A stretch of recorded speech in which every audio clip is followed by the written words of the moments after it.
Қадырбек Сегізбайұлы, Итталас әңгімеден үзінді. Жирентөбел құлын екі-үш ұмтылып тәлтіректеп барып орнынан тұрды. Құлап қалмау үшін аяқтарымен төрттағандап қозғалуға қорқады. Қос тізесі жіп-жіңішке, сирақтары дір-дір етеді. Тәй, жануарым, тәй, күн ертең-ақ болат тұяқтарыңмен жерді қашап шапқыларсың. Шапқылап жүріп тай боларсың, шапқылап жүріп өсерсің. Қорықпа, бас аяғыңды. Сөйтіп тіршіліктің ұлы сапарының алғашқы қадамын жаса. Оспанқұл мал көрмегендей, жалқы биесінің жалғыз құлыны емес, зарықтырып көрінген тұңғыш нәрестесін көргендей, өз-өзінен күбірлеп отырғанын байқап жымиған. Бұған қарағанда ақбармақтың толқынысы бекемдеу болса керек, құлын алғаш орнынан тұрғанда қаңсылай секіріп, өз қуанышын итше ғана білдірген болады. Биенің төлін қызғанып, жымырыңдағанында елейтін түрі жоқ, құлынды иіскелеп қойып секіреді. Бұл жазғанда қуанып жүрген болар, не үшін? Өзі соңынан қалмас жиреннің бір басының екеуі болған үшін бе? Әй, қайдам, оған ақбармақтың санасы жете алса. Шіркін, иттің сырттаны бөрбасар еді ғой. Сол хайуанның обалына бекарақ қалдым. Ит наласы жаман деуші еді, кім біледі. Ауыл шаруашылығы озаттарының облыстық слеті аяқталып, Осекең бұл жолы да қонақ үйге көңілді оралған. Көңілденбей қайтсын, қашанғыдай орден, медальдарын кеудесіне самсата тізіп тастап, президиумнан орын алды. Алматыдан келген ғұлама ғалымның мал тұқымын асылдандыру ісіне керемет ізденімпаздықпен үлес қосып жүрген тәжірибешіл озат шопан ретінде мұның аты жөнін екі-үш дүркін сүйсіне атағанын қайтерсің? Ол мен едім дегендей айғылақтанбай, мақтауға барынша мән бермегендей, сәл жымия түсіп, басын шайқап қойып отырған сол бір сәт. Өзі әбден үйреніп қалған жиын, жиналыс атаулыдағы сүйінішке толы, ләззәтті шақтар. Тіпті көпірмелі көбікті болса да сондай мадақ сөзге құлағының қанығып кеткені сонша, бас баяндамаларда аты жөні айтылмай қалса, үлестен құр қалғандай елеңдейтінді, есімі мүлде естілмей қалса тымыраңдап, ренжитінді де шығара бастаған. Бұл жолы көңілденбей қайтсын, бәйге жүлде атаулының тәуір дегені осыған бұйырып, республикалық слетке де бір ауыздан делегат қып сайланған. Ол аз болса аудандағы бірінші хатшының өзі осекелеп, жанынан екелі қалдырмайды. Осекең дегенім бар бедел бет жүздігім дейтіндей.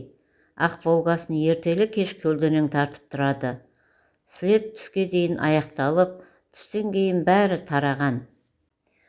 Осеке бүгін біраз облыс басшылары мен Астанадан келгендерге шай-пай ұйымдастырмақшымыз. Сағат кешкі 5-ке дейін магазиндерді аралап, бала-шағаға керек жарағыңызды алыңыз. Бөлмеңізге өзім қоңырау шалармын, деген бірінші хатшы. Қажет десеңіз машинамды мініңіз. Осекең де жақсылық жасағанға жармаса берер жосықсыз жан емес. О не дегеніңіз, қонақ үйдің айналасынан ұзап қайда барамын? Көлігіңізді өзіңіз міне беріңіз, рахмет, деп сыпайысыды. Ол асықпай, жуынып шайынған соң, қайтадан екі өңірін зіл батпан қып, алып түсіп тұрған медаль ордендерін салдырлатқан күйі жиын тойда ғана киер бедел костюмін киіп алып, шірене басып, шырт түкірініп тысқа шықты. Әрине, көшеге шыққан кезіңде кигеніңе қолайлы деп бәйбішесі салған жеңіл пиджагінде киюіне болар еді. Ойланып тұрып, оны қайтадан орнына іліп қойды. Магазинде бірдеңені кезексіз алса да, таксиге жұрттан бұрын отырса да, бекер обалы қане, қалалықтар да, далалықтар да орден медалі мол кісіні сыйлап, оны таққан жанға тақтыратын кез. Жеп жүрген етпен нанымыз осылардың арқасы деп, еңбек адамдарын, әсіресе еңбегі мейлінше сіңіп кеткен осындай бір пұт қызыл алат мадақ темір арқалап жүргендерге жол бергішақ еді. Кімсің? Қай саланың атақты адамысың демейді, әйтеуір өте сыйлы адам екенін бірден мойындайды. Алыңыз, жол сіздікі, өте беріңіз, деп тұрғандары. Сол сылдырмақтарының арқасында ұсақ түйектерін көрші қолаңның балаларына деген базарлықтарына дейін бір сөмке ғып сатып алды.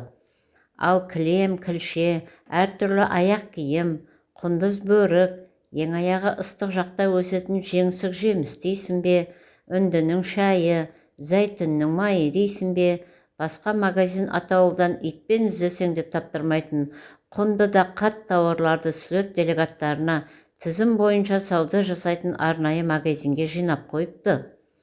Кеше кешкілік қонақ үйдегі номеріне көшіріп әкеліп тастаған.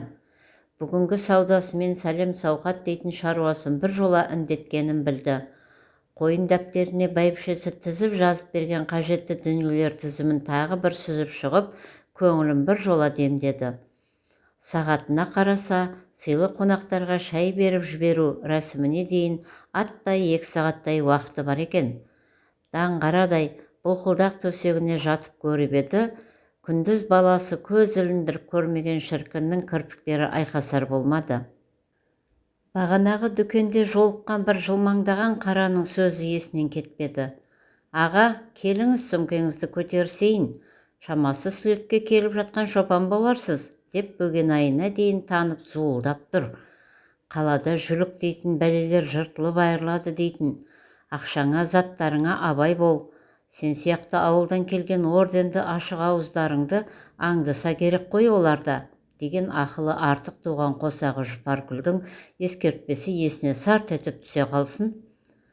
Рахмет шырағым, ауыр емес қой, өзім-ақ көтере беремін, деп сыр мінез жігітке қашырта тіл қатқан. Аш бәледен қаш бәле, деп сыпайы сөйлеп құтылмақ болған.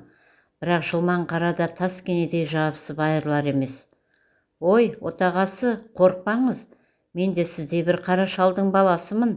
Жүріңіз, сөмкеңізді көтеріп таксиге отырғызып жіберейін. Сіздер Асау Дария қонақ үйінде жатқан боларсыздар. Бәсе, қала кішкентай ғой, жаңалығын біліп тұрамыз. Ол өзі айтып, өзі жөндеп, қомақты сөмкенің бауынан жармаса ұстаған күйі есік алдына шыққан.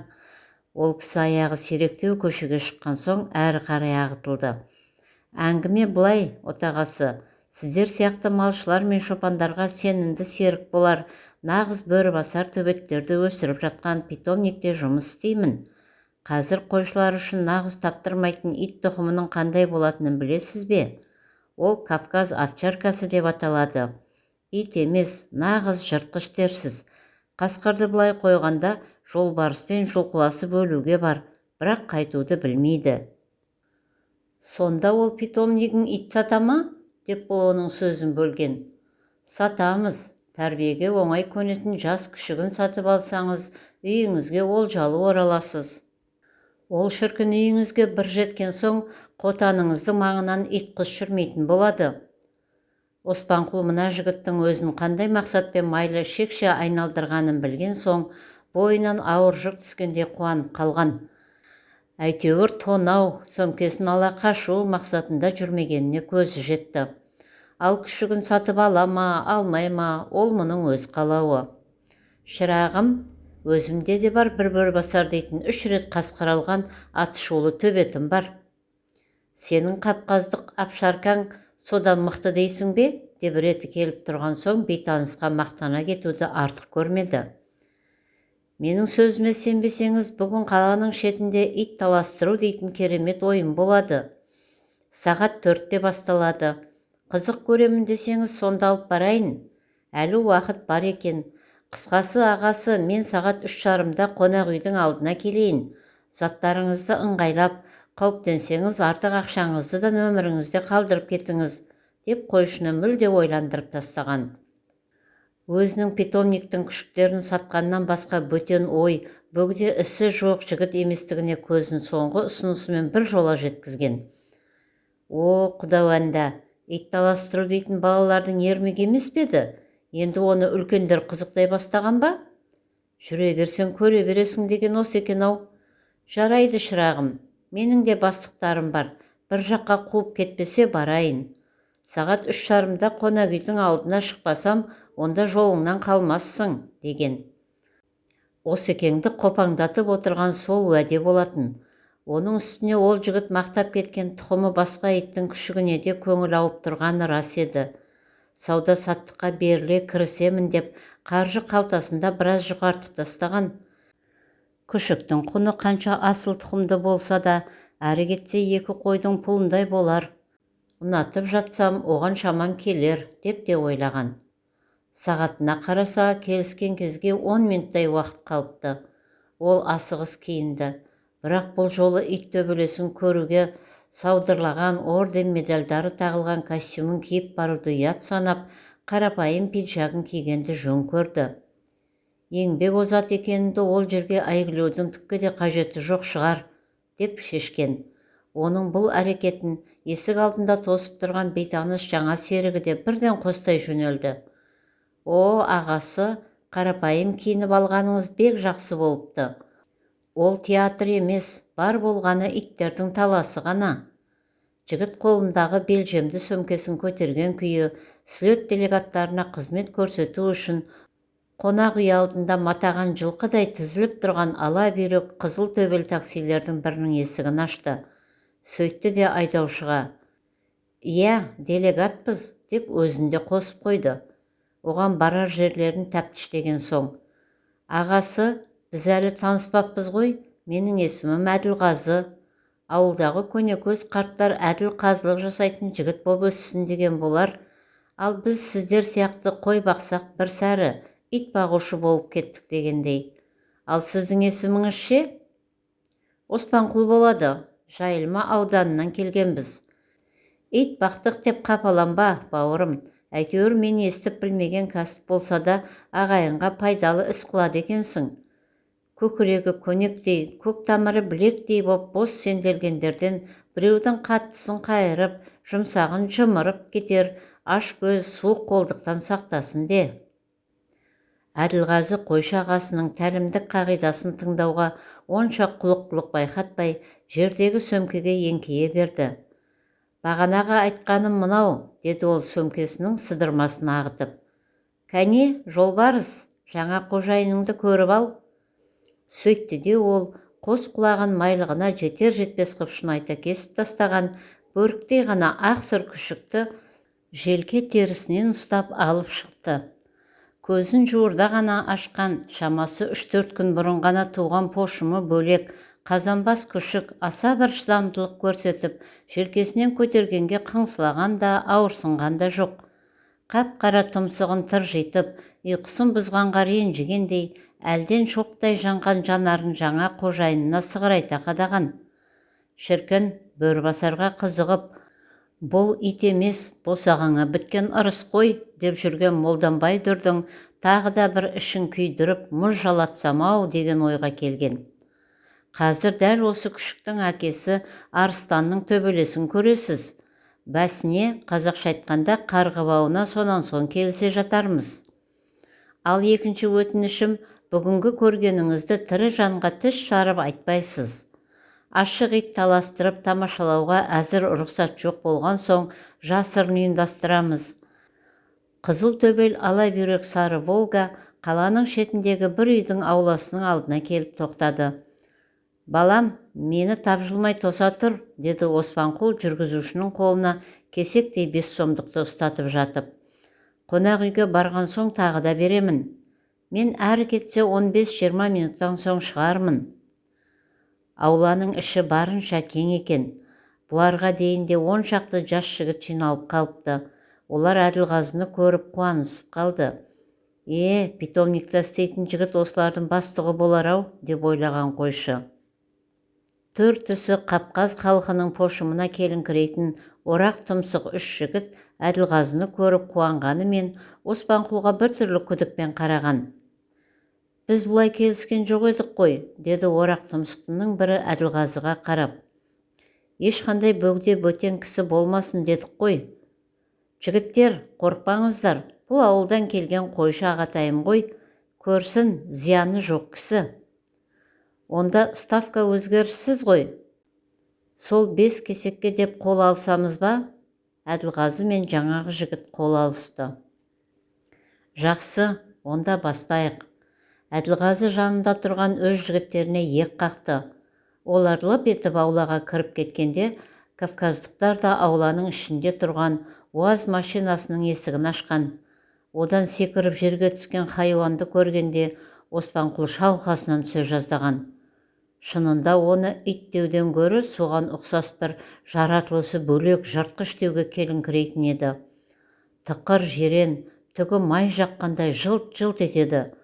Тұтас тұлғасы ит тұқымына келіңкірегенімен бас бітісі мүлде бөлек еді. Әсіресе тұмсығы жартасқа ұрылып жапырылып қалғандай шолтиып тұр. Ал қара тұмсықты пішіндеп қана сәңірейтіп жапсыра салғандай пұшық танау. Ауыз дегені жырта қарыс. Ақсиған әппақ азу тісі қабанның шалғысындай сойдияды.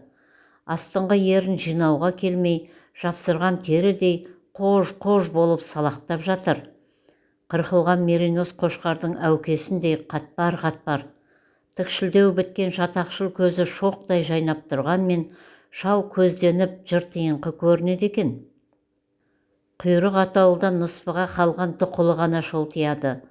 Шарболаттан сомдап құйғандай кесек кеуде мен шөмейіңкі біткен құйымшақ жеңді білектей жуан аяқтары оны арыстан кейіптендіріп, сұмдық қайратты екен әйгілегендей еді. Шынжырлы қарға бауын қолына орай ұстаған алпамсадай жігітті сүйрелеп, алдыға қарай қырылдай ұмтылды. Бір жігітке әл бермеген соң, екінші орақ мұрын да шынжырдан ұстап, төбетті тапжылтпай қойды. Сол кезде қорадан алып шыққан ақ сұр төбетте екі жігітті сүйрей, жау қайдалап келе жатқан. Оған қызыл сақтияннан шашақтап тұрып, тұмылдырық кигізген екен. Аузын еркін ашып үре алмаса да, гүрілдеген доолы үні, қолыңда өлейін-ай дегендей айбат шегеді. Бұл да тайыншадай, бітімі бөлек ит екен. Шелектей бас, тұтас мойын, жырта қарыс езулік. Тек мұның да құлағын сөмкедегі күшіктің құлағы сияқты шынайтып кесіп тастапты. Болашақ майдан салар тұқымдасының осы екенін сезінсе керек, пұшықтанау шолақ құйрыққа қарай долдана ұмтылды. «Бастайық па?» деді Әділғазы Кавказдыққа қарап. Анау келісімінің ишарасын жасаған соң, билікті өз қолына алғандай болып сөзін жалғады. «Екі итті де мықтап ұстап тұрыңыздар, менің жіберіңдер деген бұйрығымды естіген бетте бір мезгілде босатыңыздар». Қарғыбауларына қылғынғандары мен майданға тіленісіп тұрған қос төбет шынжырларын керіп, тік шапшыған қалыптары сіресіп қалыпты. «Шынжырларын ағытыңыздар», деді Әділғазы. «Жіберіңіздер». Ақсұр сағым мен қызыл жирен сағым бір-бірінде ала алмай жүрген кектері қалғандай оқтай атылды. Ырылдасып, гүрілдесіп, айбат шегуге де шамалары келмегендей. Қос сағым бір-біріне жете бере сағынысып табысқан достардың құшақ айқастырғандарына ұқсас бір көріністі көзге елестеткен еді. Қанжардай әппақ тістер бір-бірін қарпыта тістеуге ұмтылысып, азулар сақылдасып, гүр-гүр ырылдар естілді. Арандай ауызға қарсы арандай ауызды салысты. Біреуі сәл шалқайғандай болса, қанжар тістер тура бауыздау тамаққа қадалардай. Ақсұрдың дене бітімі кесектеу көрінгенмен, екеуінің де айла тәсілдері, күш-қуаттары шамалас болу керек, сол тік тұрған қалыптары біраз аңдысқан. Бір кезде осы кен Кавказ овчаркасы жасаған ересен бір тәсілдің куәсі болғаны. Бала кезінде болмаса иттердің таласына кім мән беріп, кім көз салған. Иттері таласпайтын ауыл жоқ, таласпайтын иттер жоқ. Жеңген ит желкесінен дейтін әр ауылдың бір жеңімпаз иті боларын да біледі. Басқасын айтпағанда өзінің аю пошындас қазақы қара төбеті бөрібасарына да ауылды қойып, аймақта оның бетіне тіктеп қарайтын тұқымдасының жоғын жақсы біледі. Ит атаулының күз айларында басталар махаббат маусымы кезінде көршілердің қылмиған қаншық атаулысына жеке дара иелік етер бөрібасарға «Бізде төбет болып туғанбыз» деген бірлі-жарым майданға шыққан дәмегөйлердің қарындары жарылып, аш шектерімен аяқтарын орап, иелерінің реніштеріне қалғанында ұмытқан жоқ. Бірақ тілсіз хайуан да осындай тәсілқой болады деп ойламапты. Әділғазы арыстан деп атаған овчарка, орақ тұмсықтар әкелген бульдог деп атаған итке ұқсағанымен, толық иттеуге келіңкіремейтін жыртқыштың арандай аузының бір сәт жабылуын күтіп, алқымынан ала алмасын білсе керек, қарсыласын барынша итере беріп, өзі бір жағына қарай бұлт етіп, төрт аяқтап тұра қалған. Бульдог бұл тәсілді күтпесе керек, бар күшімен итерісіп тұрған жауы бұлт ете қалғанда, ол екпінімен етпеттей құлаған. Міне осы сәтте орнынан болат серіппедей атылған арыстан секіріп келіп ауызды толтыра құлақ шекеге салған. Бульдогты сұмдық итжандылық көрсеткен. Үстінен басқан төбетті көтере орнынан тұра берді. Жағдайының күрт қиындағанын сезсе керек, орнынан тұра беріп, аузын арандай ашып, қарсыласының алдыңғы аяғын қауып алған. Овчаркада сақ тұр екен, лып еткізіп аяғын тарта қойды. Соның өзінде бульдог жүндес жіліншектің бір буда жүні мен терісін жұлып түсті. Овчарканың аяғын, бульдогтың құлақ шекесін қан жауып кетті. Аяғының терісі болса да жауына алдырып алғанына долданса керек, ақсұр төбет бар күшімен сілкіп жібергенде, бульдогтың ауырсына ыңыранғандай үні шыққан. Дәл осы сәтті пайдаланып, әлі төрт тағандап тұрған қарсыласының мойнын қайыра жықты да, соншама бір әбжілдікпен қан жоса болып түбірімен жұлынуға шақ қалған құлақ шекені тастай беріп, аузын сақ еткізіп алқымға салып жіберген. Қытыр шайнап жібергенде, дорба ауыз иттің шоқ шашқан көздері жансызданғандай қимылсыз қалды. «Болды, жеңілдік», деді орақ тұмсықтың бірі. Осы бір ауыз мойындау сөзді естісімен Әділғазы да итінің қарғыбауына жармасқан. «Арыстан, болды», деп төбетін өзіне қарай жұлқа тартып еді. Ит тілсіз мақұлық атаулы көрсете бермес, тағы бір тосын мінез танытты. Таластан қаны қызып, әбден өшігіп алған ит атаулы күшпен жұлып алмасаң, немесе өзін таяқпен ұрып ажыратпасаң, жауынан айырылмайтын. Ал мынау ақсұр төбет жаңағы ашу ыза да, өзіне себебі мүлде түсініксіз жан алып жан берген майдан оятқан жабайы өшпенділікте жоқ, маңқиып орнына тұрып, өзін қарсылықсыз шынжырлаған жігітке еріп, маң басып жүре берді. Дәл бір қарсыласының жеңілгенін мойындағанына көзі жеткен соң, шайқасты тоқтатар спортшы сияқты. «Апыр-ай, мына бәтшағарды әбден оқымысты қып тастапты-ау», деп ойлаған мұндайды тұңғыш рет тамашалап тұрған қойшы. Басын қан жауып, орнында серейіп жатқан пұшық танаудың жарақаттарына дәрі-дәрмек жағып, дәкемен орап тастаған екі жігіт жаралы жауынгерді көтергендей серейткен қалпы зембілмен апарып машинаға салды. Соған қарағанда талай жеңісті де, талай жеңілісті де көрген, иесіне әлі қадірін кетірмеген ит екенін көрсеткендей. «Санайсыз ба?» деді жаңағы орақ мұрын ештеңеде болмағандай жайраң қағып. Қолындағы ұқыптап оралған затты ұсынды. «Сенуіңізге болады, біз уәде өдесінен шыға білетін адамдармыз. Итіңіз шынында да мықты екен, жеңіс құтты болсын. Тегінде арыстанды сататын болсаңыз, басқа ешкімді іздемеңіз, құнын келістіріп беремін». «Әрине, сенемін ғой, көріспейтін жігіттер емеспіз», деп Әділғазы жігіттің ұсынған қолын және төрт бұрыштап оралған затты соншалықты кішіпейілділікпен алып қоштасты. «Келер жолы бәлкім сіз жеңерсіз. Арыстанды сату әзір ойымда жоқ. Ондай ой туса, сізді оңай тауып аламын ғой». Бейтаныс қонақтардың қос машинасы қақпадан шыға бере, бағанадан ақсұр төбеттің айналасында жүрген немесе көрермен болып тұрған жігіттер ақсұр төбет емес, осы бір ақсұр жігіттің өзі ер намысы сынға түсер, жекпе-жекте жеңіске жеткендей қаумалап кеп құттықтасып жатыр. Қуаныштарында шек жоқ. Бұл ит емес, нағыз қазына. Ат басындай алтынға айырбастамас байлық, десті олар. «Бүгін мен арыстанға арнап тірі қой сатып әкеп беремін. Асып алдына қоясың ба, әлде етін шикідей қарбытасың ба, ол өз еркің», деді тағы бірі. «Астафиралла», деп қойшы тілін кәлимаға келтірген. «Мал атасы мал киесіне обалды, итке тірі қойды сыйлағанды кім көрген?» «Қалай, отағасы?»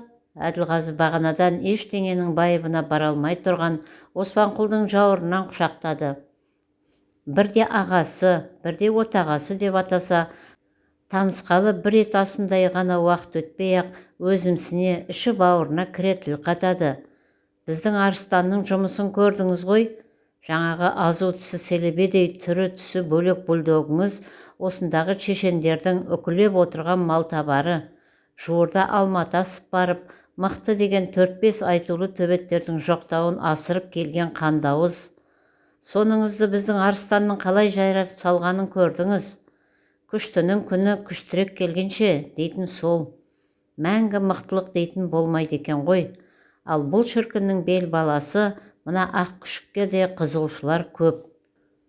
Тұра тұр, шырағым. Сонда жаңағы жігіттер иттерін таластыру үшін ғана Алматыға барған ба?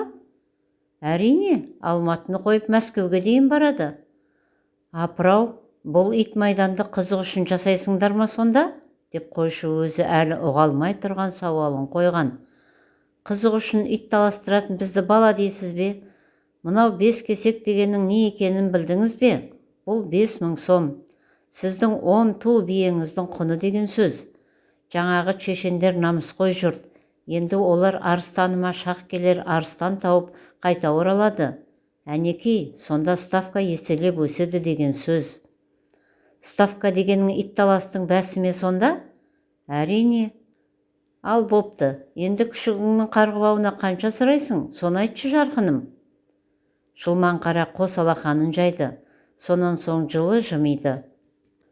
Сіздей ағамызға құнын 2 есе азайтып айтайын. 2 кесек берсеңіз жетеді. Әрине, жүре берсең көре бересің деген қағиданы Оспанқұлда қатты ұстанғанмен, дәл мынандай бауырын әлі көтеріп үлгермеген ит баласының құны 4 жылқымен тең болыпты дегенді өз көзімен көремін, ет құлағымен естимін деп ойлап па? Ойламаған. Осы арыстаннан бірде-бір кем емес бөрбасары мен қаншық иті жетердің күшіктерін қойшы қолаңдар алып кетер еді. Берсе қайсы бірі қарғыбауына деп бір жартылы қарағын әкеліп, онысының жартысын өздері ішіп қайқаяр еді. Бермесе тегін әкетер еді. Қазақ баласы ит сатып, болмаса ит таластырып ақша тауыпты дегенді шыққыр көзі енді көріп, тас бітелгір құлағы алғаш рет естіп тұр екен. Атына заты сай болмағыр, өзі әділ, өзі қазы атанған әділ қазыны алғаш көргенде-ақ тонаушы шығар деп күдіктеніп еді. Ақыры ол ойының расқа шыққанына таң қалды. Бірақ бұл тартып алатын не ала қашатын тонаушы емес, кісінің алдымен еркін арбап барып тонайтын қу болды. Ол бірден теріс айналды. Қарап тұрмай теріс айналып бара жатып, аузынан қағынды. Итіңді құнын кемітпей келістіріп төлейтін адамның итіне сатарсың. Әттең, арыстаның бөрбасарымы жолықпай жүр ғой, әуселесін көріп алар еді. Ойбай отағасы-ау, бөрбасардың өнерін көрейік те, машинаға жер алыс па, зыр етіп жетіп барамыз, деп Әділғазы қақпадан шыға берген Осекеңнің шаужайына орала кетті. Жаңағы ставкаға келіссеңіз болды.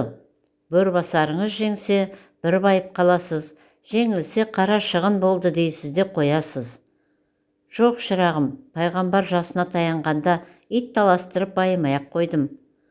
Дегенмен отағасы-ау, итім мұны жеңер еді деп тұрған өзіңіз, ал мен арыстан жеңеді демеймін. Жоқ, шырағым, бөрбасарым ит баласын қойып, қасқыр баласынан да жеңіліп көрген жоқ. Ол байқамай өзінің сөз бәсекесіне қалай кіріп кеткенін сезген жоқ. Ақыры Әділғазы бұлар қан жайлауға шыққанда арыстанын алып іздеп баратын болды. Ұзақ тәжікелесіп, 2 иттің бәсіне 3000 сомнан тігетін болды. Үлкен ұлы Жұмағұлы аяқтана қалса деп, жинақ кассасына 2-3 жылдың беделінде салып жүрген 4-5 мыңы болушы еді. Соның 3-еуін алдын ала даярлап қоюға тәуекел еткен. Бөрібасарының бағы жанса, Молданбай дүрдің ішін күйдіріп, итінің табысын емін-еркін бір шашуды да іштей жұптаған. Әділғазы шығарып саларда, қалада отырсақ та бір малдың басын ұстатар жағдай бар. Кешкілік қонақ үйден алып қайтайын, деп жік-жақпар жабысса да рахмет айтып жүріп кеткен. Иттің табысынан дәм татып, ауыз бұлғағысы келмеген. Хан жайлаудың үстіне шығып, мал тияғы шалғынды жапырып үлгермей-ақ Әділғазы жетсін. Астарында өрлі еңіске бірдей уазиктері бар. Аузын тұмылдырықтаған, ол аз болса ит сиярдай арнайы торға қамаған арыстанына келіпті. Жанына тағы да жандайшап 2-3 серігін ертіпті. Оспанқұл қонақтарына қой сойып, қол қусырып дегендей күтіп, арақ шараптарынан да кенде қылған жоқ. Әділғазың жөн білер жігіт болып шықты. Сарқыт деп ала келген қоржын қолаңы да бар. Олар түнімен жайлаудың саф ауасына, сары қымызына бір қанып таңға таяу көзілдірген. Қонақтарын Оспанқұл төсектен суырып алғанда ерте оятты. Ұрыста тұрыш жоқ, бәстің жөнін ертелетіп шешіп алайық.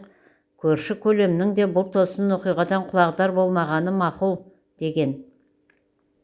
Арақ пен қымыздан қосып ішкеннен бе, естерін жия алмай, мүрит болып отырған қонақтарына бір-бір стақан арақ жұттырып, бір-бір кесек салқын ет талматқан соң тысқа алып шықты. Қотанын қасқыр торауылдаған шақтарда ғана ашуына мініп, мықты болсаң келіп көр, деп барынша жуан даусымен үн бергені болмаса, жаратылысында ит баласына бөтен бөгде болса да өздігінен тиіскенді қойып, оның бар жоғын да кәперіне алмас есті төбет тор ішінде тұрған тұқымдасына көз қиығында салмаған. Ауылдың басқа маң төбеттері ортамызда жау жатыр ғой дескендей түнімен дүркін-дүркін сүрең салғанда да өзіне ғана біткен паңдықпен Қотан шетіндегі дөңеске барып дөңкиіп жатып алған. Бөрбасар, келе ғой, деп иесі шақырғанда ғана асықпай басып жандарына келді. Құйрығын бұлғаңдатып, еркелеудің ишарасын жасады. Расында да итіңіз итақ екен, деді Әділғазы. Ойпырай, қазақы төбеттің де мынандай алыбы болады екен-ау, десті жандайшаптары. Бізде екі сөйлеу деген болмайды, деді Әділғазы, әлі тілі еркін сөйлеуге келіңкіремей. Сонан соң серіктерінің біріне ек қағып еді, онысы лып етіп барып, орамалға оралған түйіншекті қожасының қолына ұстатты. Тұп-тура 3 кесек. Ставканы өсіремін десеңіз, ерік өзіңізде. Ал өзіңіздікі де даяр болар. Даяр, кәне, иттеріңді шығарыңдар, бәсі өзгермейді. Тордағы итті босатып, тұмылдырғын шешісімен, тағы да шынжырдан ұстаған жігіттерді сүйрей, майданға сұранған.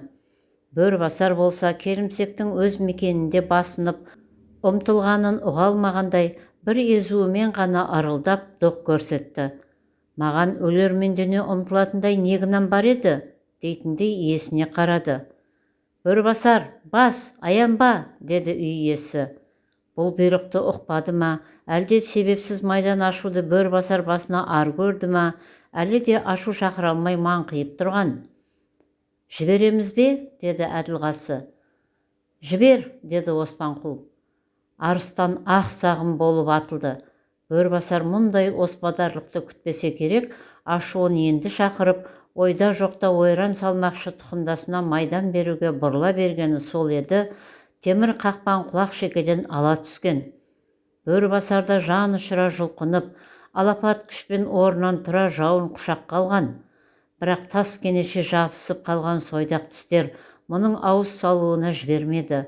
Бар күшімен кеуделей итеріп, ақ сұрды шалқалай құлатқан. Оның кеудесімен жаныштай құлаған кезде овчарканың азулары сәл босағандай еді. Сол кезде бұл да ажалдың аранын жауының алқымына салмақшы еді, үлгермеді. Керісінше өз алқымының астында жатқан иттің аузында қалғанын сезді. Ендігі жерде қару қайрат көрсетудің бәрі де бекер еді. Бөрбасар сорлы басқаға зиян жасамайтын қасиетінен зиян шегіп, тынысы тарыла бастаған. Отағасы, болды. Арыстан Болат қақпанын енді босатпайды. Оспанқұлға Әділғазының үні алыстан естілгендей болды. Тұла бойын белгісіз бір жалын шарпыды. Иті үшін бе, әлде айдың күннің аманында ит болған өз қылығы үшін бе? Әйтеуір жүрек тұстан тұтанған намыс ұшқыны басына шауып, көзіне қан болып құйылған. Иә, болды. Итім қапыда кетсе де жеңілгені рас. Арыстан, болды, деді Әділғазы. Сол-ақ екен, тынысы тарылғанымен жауын денесімен басып жатқан бөрібасарды аунатып тастап, жұмыс бітті, іс тынды дегендей, тағы да ашу-ызасыз маң-маң басқан ақсұр машинаға қарай кетіп бара жатты. Бөрібасар болса әлі есін жия алмай орнында жатыр. Оспанқұлдың құлағына Әділғазының үні жетті. Итім-ақ екен, сәл тәрбиелеп жіберсе, нағыздың өзі болайын деп ақ тұр екен. Ағасы, 3000 сомыңызды алмай-ақ қояйын, итіңіздің қарғыбауы болсын. Бөрібасарды маған... Оспанқұл оның сөзін аяқтатпады. Садаға кет Бөрібасардан. Ол лып етіп үйге кірді де, жәшікке салып қойған ораулы ақшаны қолына алды. Түнімен қой күзетіп, одан қонақтарын күтіп, таң алдында ғана төсегіне жантайған зайыбы Жұпар оянып: «О не, таласып жүрген қайдағы иттер?» деді жайбарақат. «Ұйықтай бер», деді күйеуі алара қарап. Сонан соң керегенің басында тұрған мылтығын алды да, қой боғындай қорғасын мен дара оқпен оқтады. Отағасының үйден мылтық алып шыққанын, өрт сөндіргендей түрін көріп, шошынған қонақтарына қарап: «Мә, ақшаларың!» деп ол түйіншекті Әділғазыға лақтырды. «Иттерің де, өздерің де құрыңдар!» Не болып не қойғанын ұқпаған қалпы, қан жуған басын енді көтере берген Бөрібасар сорлыға Оспанқұл мылтығын кезенген.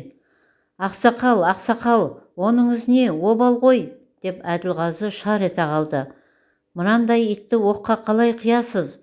Мынау деген ит емес, ақшаны күреп табатын жыртқыш қой!» «Оспанқұл!» ебе-дебе боп Жұпар да ұшып келеді екен. Бірақ ешқайсысы үлгермей қалды.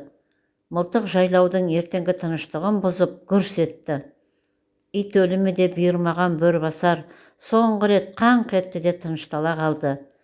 Ит болып жаралса да, тәкаппар ұстар басынан қара қаны шүмектеп жатты. «Әттеген-ай, біраз жаттықтырып үйретсе, нағыз жеңілуді білмейтін хайуан екенде, амал бар ма?»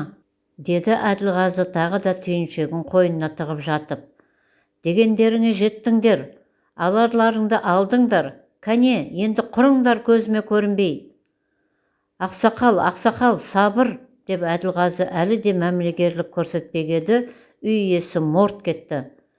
«Бөрібасардың соңынан өздерің мерт болғыларың келмесе, жолдарыңды тапқандарың жөн!» Қонақтардың қоштасуға шамалары келмеді.